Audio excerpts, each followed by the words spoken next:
basically today, I want to present to you Genesys predictive engagement and how our practical application of AI and through machine learning can help businesses sell faster more to their digital customers. So first of all, apologies. So first of all, who's Genesys? So basically, we're more than just a contact center software company. We're a leader in the customer experience market, if you will, or vertical. Global partnership network of more than 1,200 partners. We're based globally in more than 100 countries, 11,000 customers plus. So pretty good broad footprint across the globe. And if we look at from an employee deployment perspective, although the more orange the country is, the more employees there are. But you can see across the globe, it's pretty much across the board. We're also pretty well represented in relation to the different verticals from the companies that use our products, which verticals they are situated in.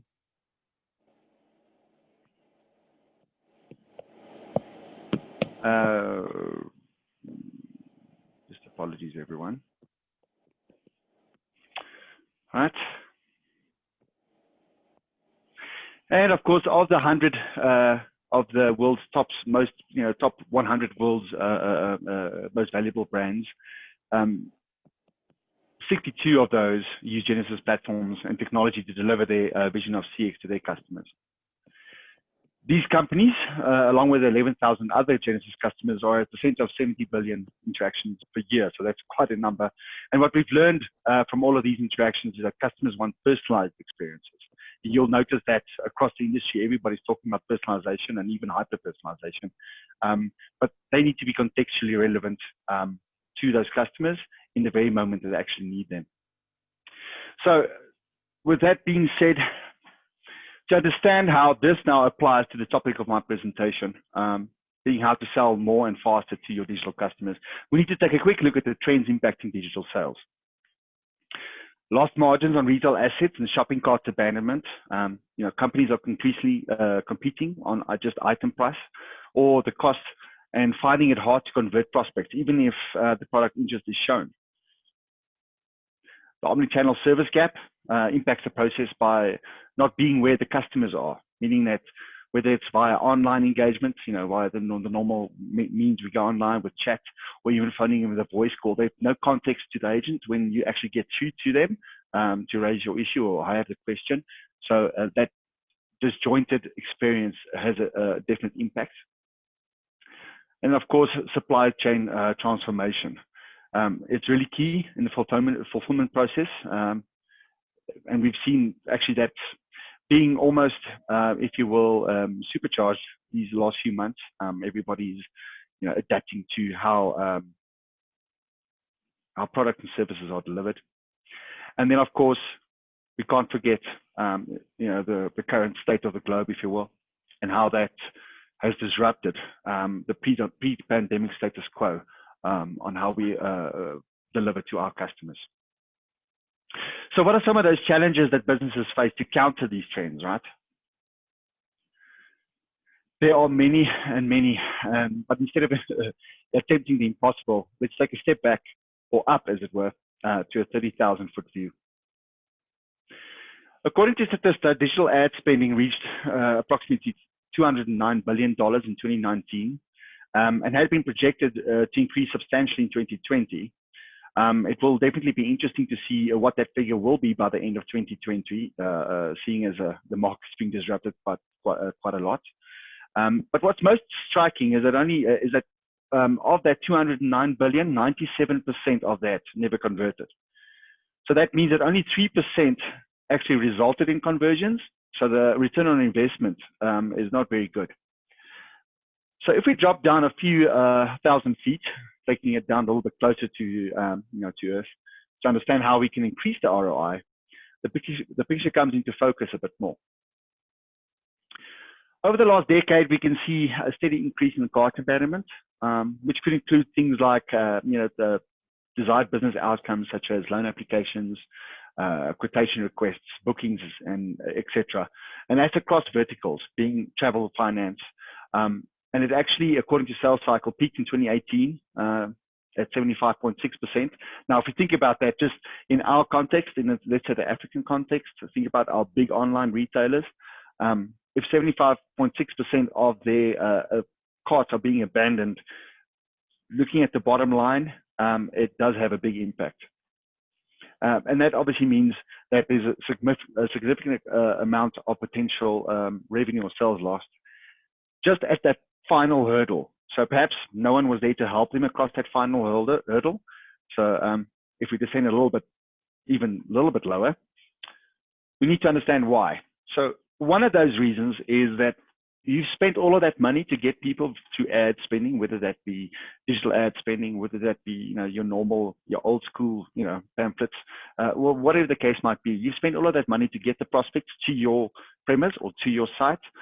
But when they get to the site, they only stay there on average about 6 minutes time. Now, the names you see here are all the big international brand names. And it's those names that comes to mind very quickly when you think about online retailers. So if we think about the African context and our more, let's say, our regional retailers, we can see that average going up a bit, although it is influenced by Congo being a little bit of an outlier. But in general, we fall almost in the same range. So even in, as most people do comparisons, we always refer to more the international, let's say the European and North American markets, but it does apply to our market as well. So what that equates to at the end of the day is that you as a business you have a very short window of time to influence that buying journey, right?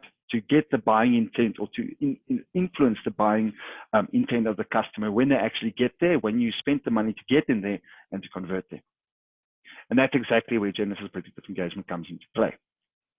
So what does it do with using AI at the core of it? It allows you to qualify your visitors' buying intent, firstly. So firstly, understand who's the person that you've basically gotten to your website via your digital ad spending or via your spending on your marketing side of things. And then understand or predict the buying behavior or interest of that customer.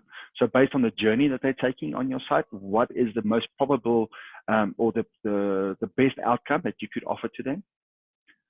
And then when you've identified that, identify the exact moment to engage. So we know that, you know, we all even more online now than we have been before. So we are pretty much au fait with how to handle, you know, digital, let's say, websites or on the mobile applications, if you will. So if we're on the path to a successful outcome, as applied to from a business perspective, then don't interject in the journey, only at the right moment. So if you detect a deviation from that journey or deviation from the outcome that you would like them to fulfill. And then once you do engage them with the best resource, whether that be human or virtual. So from a virtual side, that's a little bit of a different flavor of AI applied to this practically, but it could be for a linear task or a very a simple task that a chatbot or a virtual assistant could take care of. But if for more complicated, more, let's say, higher value prospects, engage with a real human assistant or human agent. But very importantly, give them the insight and the context to why that customer is actually contacting you. And that's what this provides you. And of course, when we get all of that together and we get all that right, it leads to more conversions. And obviously the bottom line being increased. So we do have quite a few of very positive use cases or case studies. And one I would like to highlight on specifically in our region is Ethiopian Airlines. This is a direct quote from their CIO. Genesys predictive engagement is enabling us to capture significantly more window shoppers on our website. Conversion rates rose by 14% in the first 2 weeks and by 49% at the 6-week stage. And we've only really scratched the surface of what the tool can do. Now, bearing in mind, this all happened during this last few months where airlines and the travel industry was really under the cosh. The overall results, pretty impressive. The top three, 25% increase in service level, 60% faster call response, 70% fewer abandoned calls. There's more to do with the cloud platform, but the last two are the two ones of most interest, where it's specific pertaining to this topic of discussion. So 49% increase in website sales conversations and 72% reduction in website dwell time. And that's all using Genesys Predictive Engagement on top of Genesys Cloud. And I think the last this one paragraph sums it up pretty nicely from this, from themselves. Effective pandemic response without adding headcount, whilst increasing sales and enhancing customer experience. So, in order to give you a quick idea of what I'm actually talking about, I'm going to give you a quick use case, and I'm going to introduce you to Pieter. He's a new homeowner and is an existing customer of GSOL. GSOL is a company specializing in solar solutions, as an example. Pieter purchased a solar geyser from GSOL before, but the continued rising cost of electricity, Pieter is looking for more ways to save money on his monthly bill. So if I quickly grab your attention, and this is a pretty good feat to try and get this right. Right, so then you should be able to see my Gmail window there. And let me just drag this there as well. One moment. Right, so Pieter, he's got the GSOL solar geyser, and he's fallen into one of the marketing campaigns, and he receives an email, a marketing email, and he reads up and he understands, okay, maybe there's more products that I could have a look at. So he clicks into that marketing email, and then using UTM parameters that we normally use in digital marketing to identify the campaign to which the journey or the customer belongs or is responding to, he can go and then perhaps obviously start browsing around and having a look at what you're trying to get him to do. But the powerful thing here is at the back of that, we have what we call Genesys Predictive Engagement, monitoring in real time what's happening. So if I look here, I can see that journey. And so from an administration perspective, from a marketing perspective, I can see the customer coming in. I can see they went to the maintenance side. We've segmented them due to the newsletter. So from the marketing, we can do some marketing attribution. So you can see in real time what that customer is looking at and how they're navigating across your website. So let me just go on cue at the moment. Just give me a second before I lose. I always forget to do that, and then that normally leads to me having to do this while I have to show you. I suppose old dogs need to know new tricks. All right, so they're browsing around, and because he's a returning customer, he goes and logs onto the website in GSolar, and he identifies himself to the system. Now, you would have noticed before it was an unknown visitor because we didn't know who they are, but because now that he's logging in, now it will identify him the moment we pick up the login event, and then you'll be able to see who this person is and attribute that to any previous journeys that they've had. So we can see now we've identified ourselves, we've got some information about location and all of that. Okay, so just driving toward how does this now equate to driving sales? So Pieter is browsing around, he goes to residential, he's interested in perhaps deploying some solar panels or batteries, or anything to that effect. So he goes and fills in the form. Yes, he says he's a homeowner. And while I'm doing that, keep an eye on the right-hand side. You'll see how the journey in real time updates. So he puts in his address information, maybe it's a little bit more, and he goes next. And he looks at that and he sees, and we can see over here, he submitted the form. We've said we've segmented to a homeowner. We've seen all of that. At the bottom, this is where the machine learning is really running. So we've got two outcomes that we're tracking. Basically, is he a residential hot lead or is he making a payment? And those are journeys being tracked by machine learning to understand what we're doing. So we can see the probability of us being a residential hot lead is increasing, whereas making a payment is decreasing because that's not the journey we're taking. And because of that, because I haven't done anything from here and that has decreased or that's not increased much enough, machine learning is now executing a content offer to try to shape the journey of the customer. So he accepts that content offer, and again we can see we offered and he accepted that, and we're going down a different path. So we're shaping the journey. We want him to buy something from us. So we're going to utilities, or Pieter goes to utilities, and again now you'll see we've moved away from residential. We're going to making a payment. He goes to batteries. He adds the battery to his cart. We can see the cart being updated and a product added there. He adds 8, goes to checkout, And all he needs to do at this point in time is now complete that purchase. This is now that proverbial abandoning, the cart abandonment that we have to avoid. So he's gotten to this stage. We just need to get him over that final hurdle. And maybe perhaps he's not sure about the price. He goes and he abandons that form. Now, again, you would have seen that probability going up to almost 100, and now it's reduced. And because that happens, we now have engagement occurring, saying, hey, there's actually a discount that's applied. Can we engage you? And he goes, yes. He accepts that engagement.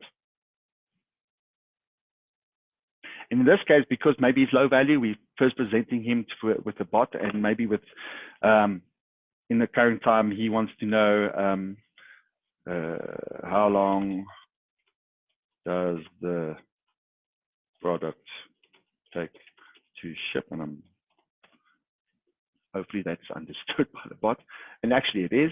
So it comes back to say, yeah, okay, great. So, but Pieter needs some more assistance. He isn't sure about the model of the battery, as an example. So he wants to speak to an agent, and we hand off to the agent. This is where we bring the human in to that picture. And I'm almost done with my demonstration. Let me just make that a little bit larger. Right, so now we can see firstly the context. So we can see that what he's been communicated to with the chatbot. So we understand what was asked the agent over here. But what's really powerful, and coming back to the context, coming back to the human being able to influence that buying interest, is really where the agent now, because it's handed off to the agent and we know the context, we've been checking it with machine learning and we've been segmenting as we're going along. The agent is now presented with the full context of what happened. So they can see on the web journey exactly what happened to the customer.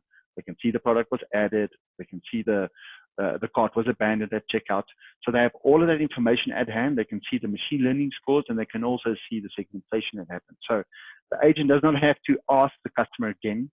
So the agent can directly go and say, hey, we have a discount for your battery, as an example. So pick up directly from where the conversation left off. Instead of having to now re-identify the customer, they can answer them directly because we know who they are, and they can then assist in closing that that sale, or helping them across that final hurdle where we find there's a lot of drop off in order to increase the sales.